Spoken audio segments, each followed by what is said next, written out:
Noelle McAfee, uma professora de 63 anos, foi presa depois de se juntar a um protesto contra a guerra na faixa de Gaza no último dia 25. Ela é chefe do Departamento de Filosofia da Universidade de Emory, em Atlanta.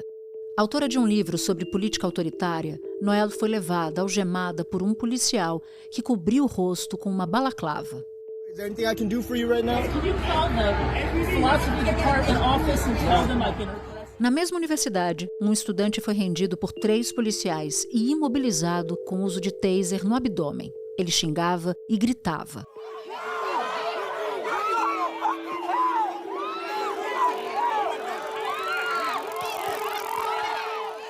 Atos pró-Palestina têm sido enfrentados de forma semelhante em dezenas de instituições dos Estados Unidos. Num deles, na Universidade de Washington, em St. Louis, alunos seguraram bicicletas para impedir o avanço de policiais. A cena se repetia: empurra-empurra, gritos, alunos algemados no chão. A tensão começou a subir no dia 18 de abril, um dia depois do início das manifestações. Um acampamento de protesto foi montado na Universidade de Columbia, em Nova York, uma das instituições de ensino e pesquisa mais importantes do mundo.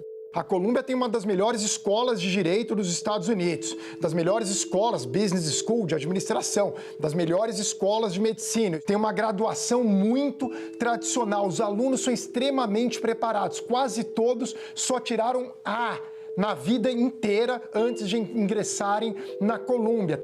A reitoria de Columbia acabou chamando a polícia, que chegou ao local, reprimindo os atos e destruindo barracas.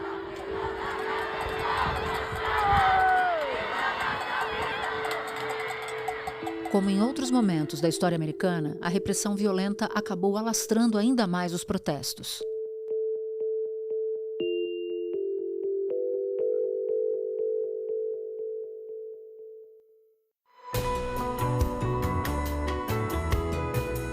Da redação do G1, eu sou Natuza Neri e o assunto hoje é a turbulência nas universidades americanas. Um episódio para entender os rumos dos protestos e como eles podem influenciar as eleições presidenciais deste ano. Meus convidados são Marcelo Lins, comentarista da Globo News e apresentador do programa Globo News Internacional, e Maurício Moura, professor de Estatística Aplicada à Política na Universidade George Washington, nos Estados Unidos. Terça-feira, 30 de abril.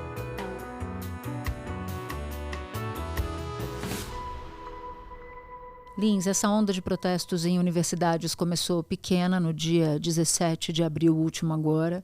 Então eu te pergunto, como é que essas manifestações cresceram e chegaram à proporção que a gente vê hoje? Começaram realmente na Universidade de Columbia, das maiores universidades mais prestigiadas também nos Estados Unidos, uma instituição privada que tem uma tradição de ativismo político entre seus estudantes. E se é bem verdade que no dia 17 eles foram lá e montaram aquelas dezenas de barracas de acampamento no meio do campus em Nova York, é verdade também que antes disso, nos meses anteriores, já havia manifestações e de parte a parte, desde aquele 7 de outubro trágico, quando houve o ataque do braço terrorista do Hamas contra Israel, no primeiro momento com mais de 1.200 mortos, e logo depois começou a resposta militar a Israel, que ganhou a dimensão que tem hoje, com mais de 34.400 mortos, a grande maioria de civis. Já vinham ocorrendo protestos pontuais e manifestações no campus, só que algumas em defesa dos palestinos, outras em defesa também da política israelense. O que mudou, eu acho que mais sensivelmente naquele 17 de abril, foi que os protestos pró-Palestina ganharam muito mais força, até diante da dimensão da tragédia humanitária que se vê em Gaza, né? De leste a oeste do país, os protestos acontecem em cerca de 50 universidades. Este homem disse que eles protestam por um cessar-fogo. Além do cessar-fogo, os manifestantes também querem que as instituições cortem laços com empresas ligadas a Israel, principalmente as do setor bélico, que, segundo eles, estão lucrando com o conflito. E nesse momento agora, eles prosseguem, apesar de ter já algumas determinações de interrupção desses protestos por parte da reitoria da universidade, que chegou lá no princípio, no dia 19 de abril, autorizar a entrada da polícia no campus para acabar com o acampamento, mais de 100 presos, então criou-se uma situação ali realmente de muita tensão. E naquele 17 de abril havia um contexto de depoimento da reitora ao Congresso dos Estados Unidos, não é isso? Isso. A reitora foi chamada, e aí um detalhe interessante também. Minouche Shafik é a reitora, que lá eles chamam de presidente de Colômbia, nasceu no Egito, tem cidadania britânica, americana e egípcia, já foi reitora também de outra prestigiadíssima instituição superior, a London School of Economics, em Londres, tem aliás o título de baronesa. E ela foi chamada para responder aí denúncias sobre ataques antissemitas que estariam ocorrendo no campus. Estes estudantes judeus de Colômbia afirmam que não se sentem seguros. Henry diz que tem sido difícil para ele ver a falta de humanidade no campus, tanto em relação a alunos judeus e israelenses, quanto com alunos árabes, muçulmanos e palestinos.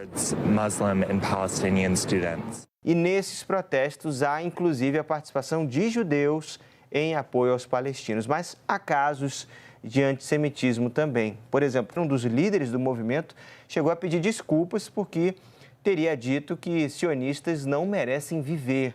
E sim, se é bem verdade que há uma minoria de manifestantes e há denúncias de infiltrados também que teriam utilizado, ou que estariam até agora utilizando slogans antissemitas ou em defesa da destruição mesmo do Estado de Israel no meio desses protestos, também é justo dizer que o grosso, a grande maioria daqueles que protestam contra as políticas do governo americano de apoio incondicional a Israel, contra as políticas do governo israelense de Benjamin Netanyahu e contra também investimentos que vêm sendo feitos no Estado israelense que estariam ajudando de alguma forma, segundo algumas lideranças estudantis, a financiar também a operação militar lá em Gaza. Então é esse combo que está em jogo nesse momento e nas demandas estudantis. Lins, eu acho que vale a gente lembrar que um momento marcante na história das universidades americanas ou desses protestos foram os atos na década de 1960 contra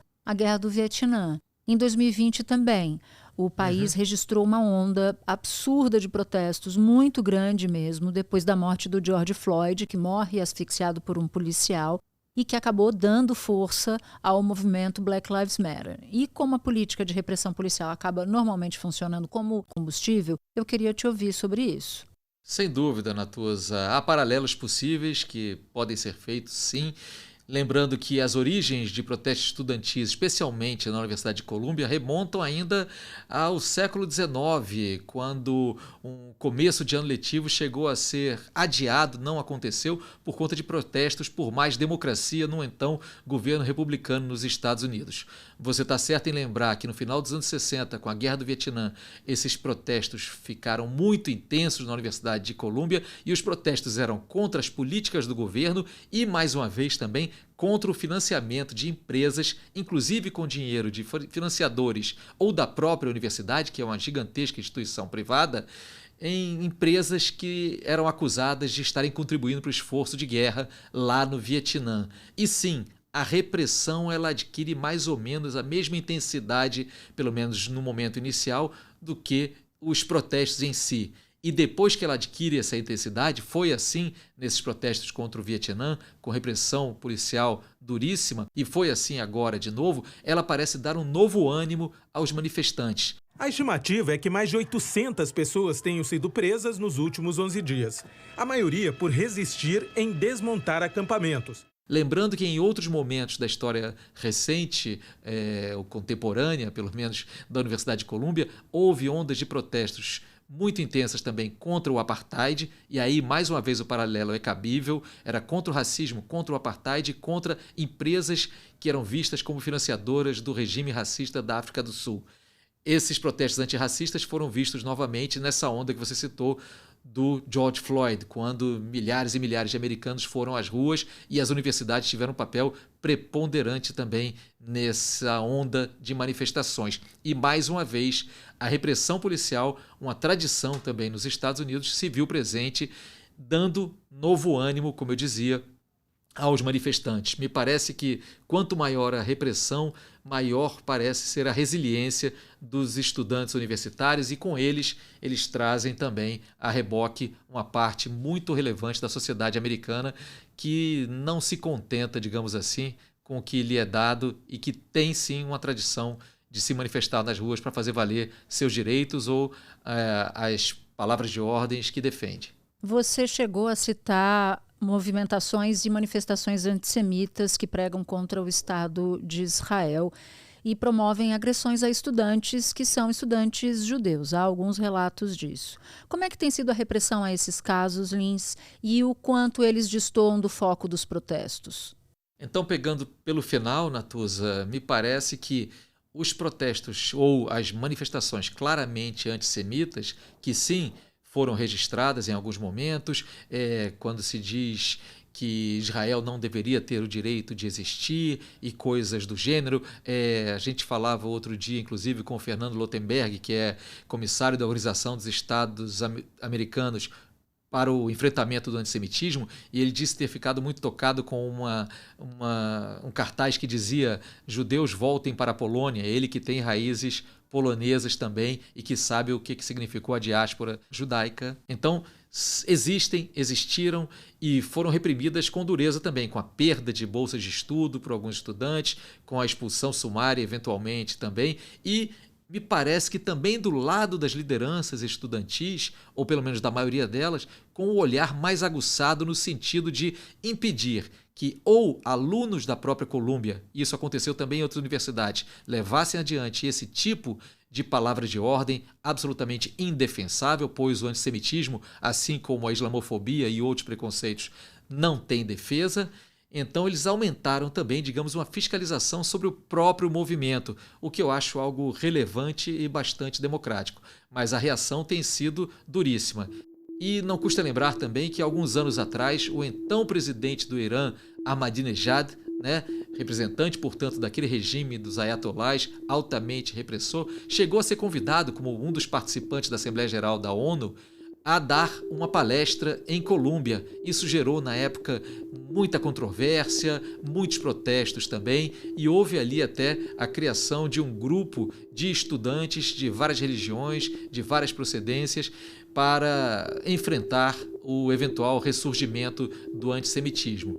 Só que nesse momento agora me parece que esse ressurgimento ele é menor do que alguns agitadores tentam fazer parecer. O que me parece que está em jogo é muito mais de uma defesa do direito do povo palestino a ter um Estado soberano e de um protesto claro contra a extensão e a profundidade das ações militares de Israel na faixa de Gaza, a ponto desses protestos que começaram em Colômbia, que registraram um ou outro episódio desses de antissemitismo que precisam ser condenados, mas terem se espalhado não apenas para outras universidades importantes nos Estados Unidos, como também para cerca de 50 instituições universitárias no mundo todo, da Austrália à Europa. E a tendência, Lins, é esse movimento ir perdendo força ou, ao contrário, se fortalecer a depender das incursões em Gaza? Qual é a avaliação que você faz? Me parece, Natuza, que esse movimento ele vai refletir diretamente o que acontece lá no pequeno território de Gaza. A continuar a operação militar, a se concretizar a tão falada ofensiva contra a cidade de Rafah, de larga escala, que o governo de Israel insiste em dizer que é necessária para acabar de eliminar o Hamas. Me parece que esses protestos não vão arrefecer muito antes, pelo contrário, eles podem até se radicalizar. Agora, se ganhar momento as negociações, se ganharem momento as negociações que acontecem ainda, apesar dos pesares, e que levam em conta a libertação dos reféns ainda em mãos do Hamas, em troca de um cessar-fogo e libertação também de prisioneiros palestinos por Israel, me parece que isso seria visto como uma vitória dos estudantes e, nesse sentido, poderia ajudar a que a situação na Universidade de Colômbia e em outras instituições pelos Estados Unidos ela perdesse muito da tensão. Lins, como é que está o debate sobre liberdade de expressão, que normalmente em episódios assim, que tem protesto, repressão, normalmente vem à tona? Essa discussão agora sobre liberdade de expressão, ela chega no momento em que isso se enquadra não apenas no que está acontecendo com as manifestações e a sua repressão, mas também com um momento de discussão internacional, por conta principalmente do que vai nas redes sociais, na internet. Hoje em dia a gente vê gente se arvorando defensora da liberdade de expressão e da liberdade como um valor absolutamente inatacável, coisa que é, mas que não demonstra tanto apreço assim, que me parece querer muito mais ter liberdade de poder atacar, difamar, criticar, mesmo que isso não tenha base na realidade. No caso específico dos protestos, a gente viu uma candidata, ainda aqui na Nica, mas uma pré-candidata a presidente dos Estados Unidos, a Jill Stein, do Partido Verde, que sempre se candidata para marcar uma posição ali, ela chegou a ser detida numa universidade em Washington. A gente viu uma diretora de um centro de filosofia de universidade também detida. Isso não, para não falar de dezenas e dezenas de estudantes também que em algum momento foram detidos. E aí, nesse caso, me parece que nem todos, ou melhor ainda, uma minoria com alguma razão, ou seja, estavam depredando, estavam defendendo propósitos ali indefensáveis, como, por exemplo, propósitos antissemitas. Esses foram minoria. O que a gente viu foi uma extensão da repressão que coloca em xeque a própria ideia da democracia americana como sendo um espaço de grande liberdade de expressão. Sabemos que isso está, digamos assim, sacramentado na própria Constituição dos Estados Unidos, essa liberdade de expressão. Agora, na prática, o que a gente tem visto, como em outras instâncias da democracia dos Estados Unidos, é que essa democracia, às vezes, ela é menos funcional do que seria saudável para o próprio país e para esse país em relação ao mundo também. Marcelo Lins, muito obrigada por ter topado conversar com a gente. Prazer é meu, que agradeço. As ordens. Espera um pouquinho que eu já volto para conversar com o Maurício Moura. Maurício, a primeira emenda da Constituição americana garante a liberdade de expressão e o direito à reunião pacífica. Então eu quero começar te pedindo para nos explicar como é que essa ideia nasceu e qual é o peso que a liberdade individual tem na sociedade norte-americana. Por que esse é um valor tão caro nos Estados Unidos, por exemplo? Bom, esses são valores da essência do nascimento dos Estados Unidos, logo depois da guerra ou da independência em relação à Grã-Bretanha, né? Se organizou a Constituição Americana, o que eles chamam, que foi organizada pelos que eles chamam de Founding Fathers, aí, Joe Adams, Benjamin Franklin, Alexander Hamilton, Thomas Jefferson, James Madison e o próprio George Washington. Eles organizaram os princípios da Constituição Americana e, como você falou, né, em 1791, houve uma emenda à Constituição com 10 temas, né? Um desses temas é justamente a liberdade de expressão, mas outros temas também incluíam a liberdade religiosa, a liberdade de imprensa, foi tudo incluído nessa emenda de 1791, que foi a essência da ideia dos movimentos de independência dos Estados Unidos de focar na liberdade individual, na liberdade de exercer a sua religião, na liberdade de se expressar, na liberdade de ter uma imprensa livre, na liberdade política. Então, esse tema, ele carrega basicamente a história do nascimento dos Estados Unidos, né? E é um direito absoluto a liberdade de expressão? Não. Na verdade, isso é bem claro na primeira emenda, né? Que tem temas que não são protegidos pela liberdade de expressão, né? Caso de expressões obscenas, de pornografia infantil, de difamação, de falsa propaganda ou falso merchandising, né? De ameaças e de palavras que estimulem ou expressões que estimulem a violência, né? Isso, inclusive, está bem claro até na emenda, né? Eu queria, então, aproveitar a sua presença aqui, Maurício, e pedir para a gente voltar no tempo, para você relembrar para nós manifestações registradas no fim da década de 60, de 1960, quando diversos grupos protestavam contra a guerra do Vietnã. As manifestações ali, naquele momento, elas começaram pontualmente, só para dar uma localizada para quem nos acompanha, cresceram, se multiplicaram, se espalharam país afora. Qual foi o efeito ali? E se é possível, se você enxerga um exagero, tentar estabelecer algum paralelo com esse momento atual nas universidades? Bom, eu acho que o final dos anos 60 e as manifestações, principalmente contra a guerra do Vietnã e com a inserção dos Estados Unidos na guerra do Vietnã, elas carregam semelhanças e diferenças, né? Eu vou tentar começar pelas semelhanças. Obviamente que foram manifestações e protestos que começaram em algumas universidades, né, e acabaram ganhando ganhando ressonância no país inteiro, principalmente nas universidades localizadas na Califórnia, né, na época. Também foi um protesto vindo de um segmento bastante específico da sociedade americana, que não reflete a sociedade americana média ou a maioria da sociedade americana, que são as pessoas que têm acesso ao curso superior de universidades privadas e universidades caras, né, difíceis de acesso. Então é um segmento bastante de pessoas com alta escolaridade, alta renda, que obviamente lideraram esses movimentos nos anos 60, lembrando que também na época o país era extremamente polarizado politicamente, foi inclusive a época da eleição do Richard Nixon vencendo um candidato que era o vice-presidente na época do Lyndon Johnson.